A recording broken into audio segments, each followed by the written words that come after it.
Welcome to 99 TV. నేను ముల్ల శ్రీనివాస్. బండి సంజయ్ ఈ పేరు తెలంగాణలోనే కాదు, ఆంధ్రప్రదేశ్లో, అంతేకాకుండా దేశవ్యాప్తంగా కూడా మరి ఈ మధ్య కాలంలో అంటే గత 4-5 ఏళ్ళుగా కూడా బీజేపీలోనే చాలా మరి ఫేమస్గా మారిందని చెప్పుకోవచ్చు. సో బండి సంజయ్ని నేనైతే బీజేపీలో ఒక మొండి ఘటం అని కూడా నేను చెప్పడానికి ప్రయత్నిస్తాను. ఎందుకంటే బండి సంజయ్ని చాలా దగ్గర నుంచి చూసిన వ్యక్తి కావచ్చు. సో దాంట్లో ఆయనకున్న ధైర్యం, మొండి ధైర్యం ఏదైతే ఉందో ఆయనను బీజేపీలో కరీంనగర్లో అయితే ఒక మొండి ఘట్టం లాగానే భావిస్తారు. అదే క్రమంలో ఆయనకున్న మొండి ధైర్యంతో ఆయన ఒక కౌన్సిలర్ నుంచి అంటే ఆర్ఎస్ఎస్ కార్యకర్తగా ఆయన ఏదైతే సరస్వతి విద్యా మందిర్లో విద్యాభ్యాసం చేసినప్పటికీ సో ఆర్ఎస్ఎస్ కార్యకర్తగా బీజేపీకి సంబంధించి మరి పూర్తి స్థాయిలో అన్ని వంట పట్టించుకున్నారు. సో బీజేపీ అంటేనే హిందుత్వం, హిందుత్వం అంటే బీజేపీ అని మరి గంటపదంగా చెప్పే వ్యక్తిగా మనం బండి సంజయ్ని చూడొచ్చు. సో బీజేపీలో మొండిఘట్టంగా ఈయన ఎలా మారాడంటే ఖచ్చితంగా మరి బీజేపీ అంటే హిందుత్వము, దేశభక్తి, దీంట్లో ఖచ్చితంగా మరి నేను 80% ఉన్న హిందువుల విషయంలో కావచ్చు, అదే క్రమంలో మరి దేశానికి కొంత ఎవరైతే మరి ఈ యొక్క వ్యతిరేక కార్యకలాపాలు చేస్తున్నారో వాళ్ళను తీవ్రంగా వ్యతిరేకించడం కావచ్చు.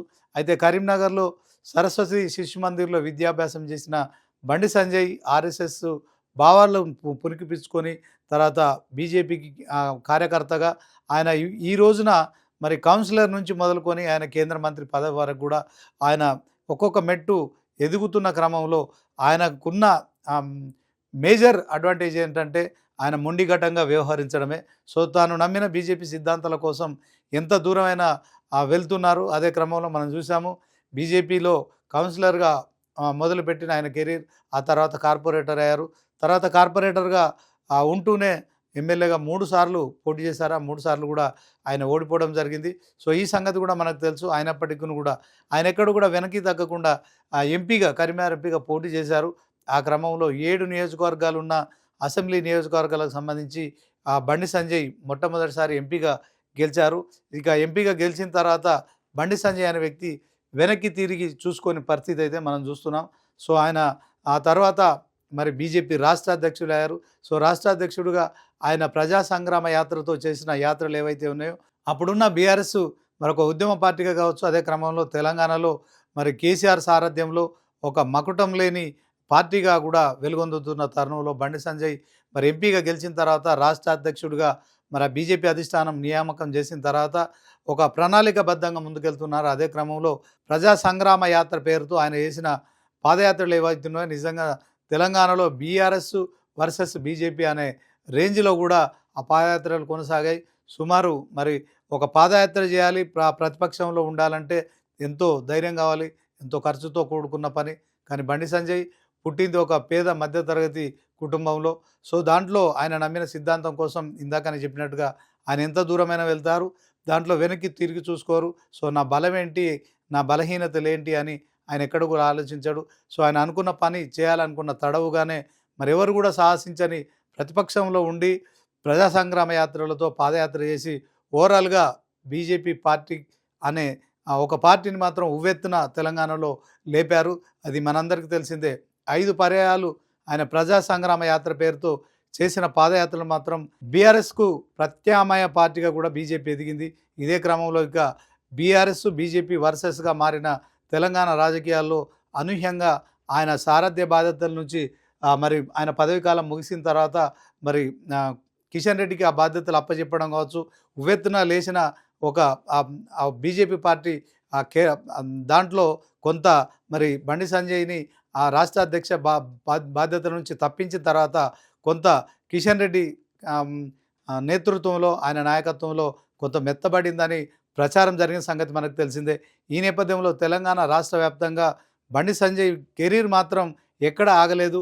సో తనను ఈ యొక్క రాష్ట్ర అధ్యక్ష పదవి కాలం ముగిసిన తర్వాత కిషన్ రెడ్డికి ఆ బాధ్యతలు అప్పచెప్పిన తర్వాత కొంత నిరాశ నిస్పృహలతో ఉన్న బండి సంజయ్ ఆ విషయం ఎక్కడ కూడా బయటపడనీయకుండా మరి చేస్తున్న నేపథ్యంలో బండి సంజయ్కు ఉన్న ఇమేజ్ను దృష్టిలో పెట్టుకొని అధిష్టానం అయితే ఆయనకు బీజేపీ జాతీయ ప్రధాన కార్యదర్శిగా నియమించారు. అదే క్రమంలో మరి కేంద్ర మంత్రి పదవి కూడా ఆఫర్ చేశారు. అయినప్పటికీ కూడా బండి సంజయ్ నాకు పార్టీ పదవే ముఖ్యం అన్నట్టుగా చెప్పినట్లు తన అనుచరులతో చెప్పినట్టు తెలుస్తోంది. అదే నేపథ్యంలో ఆయన బీజేపీ ప్రధాన కార్యదర్శి పదవిలో కొనసాగుతున్న పరిస్థితి. సో ఓవరాల్‌గా 8 మంది మరి దేశవ్యాప్తంగా ప్రధాన కార్యదర్శి ఉంటే దాంట్లో బండి సంజయ్‌కి ఒక ఆ ప్రధాన కార్యదర్శి పోస్ట్ ఇవ్వడం కావచ్చు. ఆ రేంజ్‌లో మరి బీజేపీ అధిష్టానం వద్ద బండి సంజయ్‌కి ఆ పేరు అయితే రావడం మనం చూస్తున్నాం. సో తెలంగాణలో ప్రత్యామ్నాయంగా ఇటు కాంగ్రెస్ కావచ్చు, అటు బీఆర్ఎస్ కావచ్చు, మరి బీజేపీని తయారు చేయడంలో బండి సంజయ్ పోషించిన పాత్ర చాలా కీలకం. ఆ తర్వాత బండి సంజయ్‌ని రాష్ట్ర రథసారథి పదవి బాధ్యతల నుంచి తప్పించిన తర్వాత కార్యకర్తలు కావచ్చు, నాయకుల్లో కొంత మరి ఒక నిరాశ నిస్పృహలు కనిపించాయనే ప్రచారం కూడా జరిగింది. ఈ నేపథ్యంలోనే బండి మరొకసారి కూడా కరీంనగర్ నుంచి ఎంపీగా పోటీ చేశారు.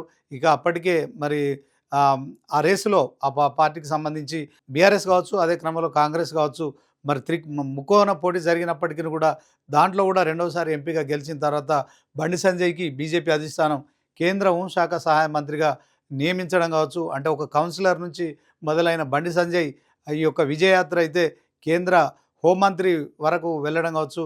అదే క్రమంలో ఒక మామూలు కార్యకర్త, ఒక సాధారణ మధ్యతరగతి కుటుంబంలో జన్మించిన ఒక వ్యక్తి ఈ స్థాయికి చేరుకోవడం నిజంగా చాలా గ్రేట్. సో అలాంటి బండి సంజయ్ మరిప్పుడు కరీంనగర్ ఎంపీగా కావచ్చు, కేంద్ర హోంశాఖ సహాయ మంత్రిగా కావచ్చు, మరొకసారి కూడా ఖచ్చితంగా మరి తన ఉనికిని కాపాడుకునే ప్రయత్నం చేశారు.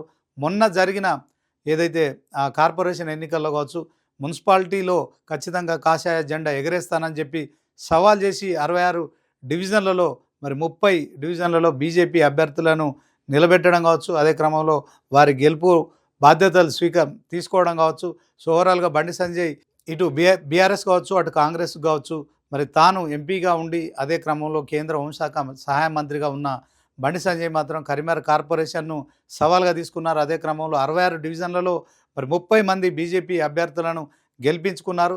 సో దాంట్లో మరి మేయర్ పీఠాన్ని కూడా మరి బీజేపీ ఖాతాలో పడేలా చేశారు.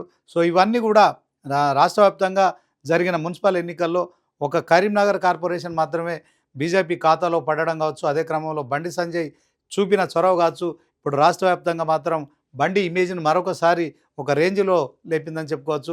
మరి అలాంటి బండి సంజయ్ ఖచ్చితంగా మరొకసారి తాను రాష్ట్ర అధ్యక్ష రేసులో ఉన్నాను, రాష్ట్రంలో బీజేపీ అధికారంలోకి రావాలంటే మరి ఈ ఎన్నికల్లో మొన్న జరిగిన కార్పొరేషన్ ఎన్నికల్లో ఎంత పకడ్బందీగా ప్రణాళికాబద్ధంగా మరి పార్టీని 80 ఏళ్ళ తర్వాత మున్సిపల్ కార్పొరేషన్లో మరి బీజేపీ అభ్యర్థిని మేయర్గా చేయడం కావచ్చు, అదే క్రమంలో 30 మంది కార్పొరేటర్లను గెలిపించడం కావచ్చు. నిజంగా బండి చూపిన చొరవ కావచ్చు ఇప్పుడు దేశవ్యాప్తంగా ఒక చర్చనీయాంశంగా మారిందని చెప్పుకోవచ్చు. ఇక బీజేపీ అధిష్టానం కూడా మరొకసారి బండి సాధించిన విజయాల విషయంలో ఖచ్చితంగా అప్రిషియేట్ చేస్తుంది. సో ఆయనకున్న మొండితనమే ఈ రోజున బండి సంజయ్ని ఈ స్థాయికి తీసుకొచ్చింది. సో మరొక 30 మంది మరి ఆయనతో పాటు బీజేపీ కార్యకర్తలను మరి కార్పొరేటర్లుగా గెలిపించారు. అదే క్రమంలో మరొక సాధారణ వ్యక్తిని కూడా ఆయన మేయర్ పీఠంపై కూర్చోబెట్టడం కావచ్చు. సో బీజేపీలో నిజంగా కష్టపడ్డ వారికి ఖచ్చితంగా అవకాశాలు ఉంటాయి. దానికి బండి is the best example. So Bandi Sanjay సాధించిన విజయాల విషయంలో ఇప్పటికే సోషల్ మీడియాలో ఆయన మరొకసారి కూడా చాలామంది బీజేపీలో సీనియర్లు ఉన్నారు. బీజేపీ రాష్ట్ర అధ్యక్షుడు రామచంద్రరావు కావచ్చు, అదే క్రమంలో కేంద్ర మంత్రిగా ఉన్న కిషన్ రెడ్డి కావచ్చు, ఇంకా ధర్మపురి అరవింద్ కావచ్చు ఎంపీగా ఉన్నారు. అదే క్రమంలో మెదక్లో ఎంపీగా ఉన్న రఘునందన్ కావచ్చు. సో ఈ మధ్య కాలంలో మరి హుజరాబాద్ నుంచి ఎమ్మెల్యేగా ఈటెల గెలిచి ఆ తర్వాత బీజేపీ పార్టీ నుంచి గెలిచిన తర్వాత కూడా ఆయన మరొకసారి కూడా మల్కాజ్గిరి ఎంపీగా గెలిచారు. సో మొత్తానికి వారందరికంటే ముందు తాను రేసులో ఉన్నాను, రేపొద్దున ఖచ్చితంగా మరి బీజేపీ అధికారంలోకి రావాలంటే నాలా ఒక ప్రణాళికబద్ధంగా కావచ్చు గెలుపోవటంలను ఖచ్చితంగా మరి విజయం సాధించే దిశగా ఎలా ముందుకు తీసుకెళ్లాలా అనే క్రమంలో కరీంనగర్లో మరి తాను ఏదైతే కష్టపడి 30 మంది బీజేపీ కార్పొరేటర్లను గెలిపించిన చొరవ చూసినట్టయితే మరొకసారి కూడా బండి సంజయ్ మాత్రమే ఈ యొక్క రాష్ట్రానికి సంబంధించిన రథసారథి అయితే బాగుంటుంది. బండి సంజయ్ చేసిన కామెంట్స్ మనం ప్రతిరోజు చూస్తున్నాం. ఆయన ఎక్కడ మాట్లాడినా కూడా తెలంగాణ రాజకీయాల్లో కావచ్చు, ఆ తర్వాత రాజకీయ నాయకులకు కావచ్చు ఖచ్చితంగా ఆయన ముక్కుసూటిగా మాట్లాడే ఆయన మాటలు ఏవైతేనో నిజంగా ఆ ప్రజలనైతే ఆకర్షిస్తాయి. సోషల్ మీడియాలో ఆయన ఒక హీరోగా మనం చెప్పుకోవచ్చు. బీజేపీలో ఇలాంటి మొండితనం ఉండడం వల్లనే బండి సంజయ్ ఇలా ఒక్కొక్క మెట్టు ఎదుగుతూ కౌన్సిలర్ నుంచి కేంద్ర మంత్రి వరకు మరి ఆయన సాగించిన ప్రయత్నం కావచ్చు. అదే క్రమంలో కరీంనగర్ కార్పొరేషన్లో ఆయన 30 మంది ఆ కార్పొరేటర్లు గెలిపించడం నిజంగా ఇది చాలా గ్రేట్గా మనం చెప్పుకోవచ్చు. ఎందుకంటే మామూలుగా కా రాష్ట్రంలో కాంగ్రెస్ పార్టీ అధికారంలో ఉంది. అదే క్రమంలో మరి గతంలో బీఆర్ఎస్ సంబంధించిన మేయరు ఉన్న సంగతి మనకు తెలిసిందే. సో దాంట్లో మరి కరీంనగర్లోనే ఎంపీగా ఉంటూ మరి ఖచ్చితంగా మేయర్ పీఠాన్ని కైవసం చేసుకునేందుకు బండి సంజయ్ ఒక 20 రోజులు కరీంనగర్లో ఉండి చేసిన ఆ ప్రణాళిక ఏదైతే ఉందో నిజంగా ప్రత్యర్థులకు చుక్కలు చూపించాడు అనడంలో ఎలాంటి సందేహం లేదు. ఓవరాల్గా తెలంగాణ రాష్ట్రంలో మొన్న జరిగిన 7 కార్పొరేషన్లలో మరి ఖచ్చితంగా ఒక 6 కార్పొరేషన్లు కాంగ్రెస్ ఖాతాలో పడితే ఇక మరి కేవలం ఒక కరీంనగర్ మినహా కాంగ్రెస్ ఖాతాలో పడిన సంగతి మనకు తెలిసిందే. అయితే ఆ కరీంనగర్ ఎంపీగా ఉన్న బండి సంజయ్ మాత్రం ఆ ఎన్నికను చాలా ప్రెస్టీజియస్‌గా తీసుకున్నారు. సో 66 మంది మరి కార్పొరేటర్లకు సంబంధించి మరి అభ్యర్థులను బీజేపీ అభ్యర్థులను నుంచోబెట్టడం కావచ్చు, అదే క్రమంలో తనను ఎంపీగా కావచ్చు, తర్వాత అదే క్రమంలో తనతో పనిచేసిన వాళ్ళందరికీ కూడా కార్పొరేటర్లుగా ఆయన టికెట్లు ఇచ్చి అవకాశాలు ఇచ్చి ఎన్నికల్లో నిలబెట్టారు. అందులో చాలామంది కూడా విజయం సాధించారు. సో ఆయన అనుచరులు 30 మంది గెలవడం అంటే నిజంగా ఇదొక చరిత్ర. అలాంటి కరీంనగర్లో ఒకవైపు మరి మంత్రులు పొన్నం ప్రభాకర్ కావచ్చు, అడ్లూరు లక్ష్మణ్ కావచ్చు, దుద్దిల్ల శ్రీధర్ బాబు కావచ్చు, ముగ్గురు మంత్రులు ఉన్నప్పటికీ కూడా కరీంనగర్లో కాషాయ జెండా ఎగిరించడంలో బండి సంజయ్ మొండి ధైర్యమే ఇందుకు ప్రధాన కారణంగా చెప్పుకోవచ్చు. సో అలాంటి మొండిఘటం ఖచ్చితంగా కౌన్సిలర్ నుంచి మరి కేంద్ర మంత్రి వరకు వెళ్ళారు.